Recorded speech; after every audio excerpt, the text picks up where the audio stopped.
نظرات العروس تشعل السوشيال ميديا.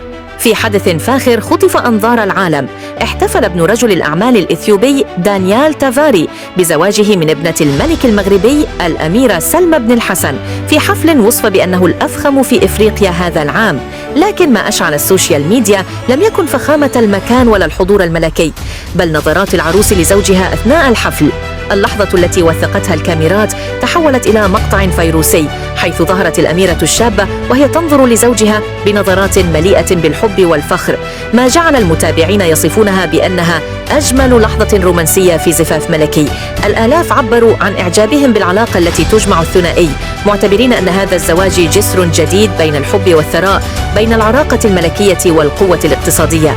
اليوم أصبح هذا الزواج حديث العالم، ليس فقط بسبب فخامته، بل لأنه جمع بين قصة حب نادرة وجذور ملكية وأعمال عالمية.